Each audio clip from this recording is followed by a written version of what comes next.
So will you agree, those of you that were at the Mike Ferry event, that the event was fantastic? Yes or no? Yes. Absolutely. And there were hundreds of points. I didn't count them all, but there was probably close to 300 points that Mike was hammering. Maybe even more than that if you go to the sub-points that he's making when he's trying to explain one of the points that he was talking about. So it's like the question always is when you come back, where do I start? What do I do? How am I going to do this? How am I going to focus in on this? So what I did over the weekend is I took all of the notes, worked on rewriting them, and then kind of focusing them down into what I think were some of the most important points that we need to cover in the short run. As time goes on, you can expand on it. But in the short run, to get the most out of this, these are some of the points. So what I'm going to do is I'm going to walk through just, I think there's 5 or 6 points here. I'm going to give you the points. I want you to write those down.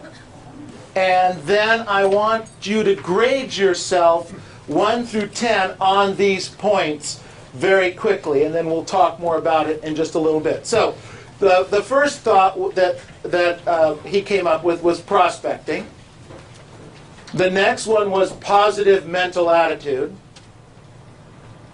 The next one was presentation. The next one was closing. The next thought was follow-up. And the next thought was time management.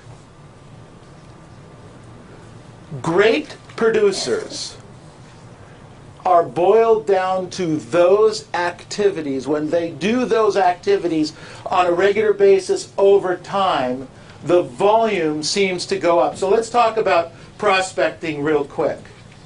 Prospecting. 3 hours a day, 5 days a week, door knocking expireds, 5 expireds a day, previewing 5 houses a day. Let me back up just for a second on the prospecting side. On the panels, Mike did 2 panels with what, 6 or 7 people on each panel, something like that, 6 people on each panel. Every single person knew their market, didn't they? Every single top producer knows their market. They take time to preview property. On the bonus day, when I was talking with Karen Bernardi, and when she would go out on an appointment, if she would go to see an expired or she would be going out to door knock to go see a piece of property, not a piece of property, excuse me, when Karen Bernardi would go out on a listing appointment, and right after that appointment, then she would start previewing property in that area where she's at. Now this woman, in the last 4 years, did $12.5 million in closed commission income, and probably worked half-time based on what we think business. And she was out still previewing property. You need to preview property to know what's going on. So they prospect, they preview property. The next thought is present. And we'll talk more about that in just a little bit on the presentation.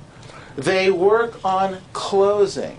They work on their objection handlers. They know their objection handlers. Mike asked a question of the brokers that were there over 40 years, and all of us came up with the same answer. The objections we got 35, 40 years ago are the same objections that we get today. I've shared this story before. My very first listing was a for sale by owner. Their objection for not listing with me almost 40 years ago was they didn't want to pay 6% commission. 40 years ago. It doesn't change. Then after we overcame the objection of the commission, what was their second objection? No, they had a friend in the business. And I had to deal with their friend in the business. Oh, 2 standards. I don't want to pay the commission, and I have a friend in the business. If you can start handling those 2, you would probably take care of 80% of the objections that we get in life. I wrote down here follow-up. Great agents are great at follow-up. But this is the point that they were trying to make. Prospecting is lead generating. We have got to get that thought. Prospecting is lead generating, and following up is appointment setting. Somebody made this comment there that, and maybe it was Mike, 80% of your business can be directly found by lead follow-up. 80% of the business you will do is all based on lead follow-up. 20% you're going to end up knocking on a door or meeting somebody in open house or something like that, or meeting somebody at Costco, etc., and they're going to do a deal with you like in the next 24 hours. But 80% of our business is done in follow-up, and we don't spend enough time with our lead follow-up.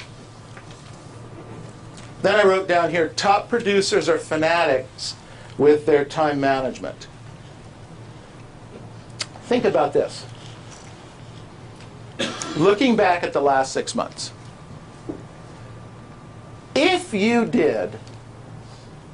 worked 75% of the time that you said you were going to work, and you did 75% of the activities during that 75% of the time, how phenomenal of the first 6 months would you have? Would it be great? Yes. Yes. Come on, would it be great? Yes. Yes. It would be amazing. 75% of the time. That's all I'm asking for.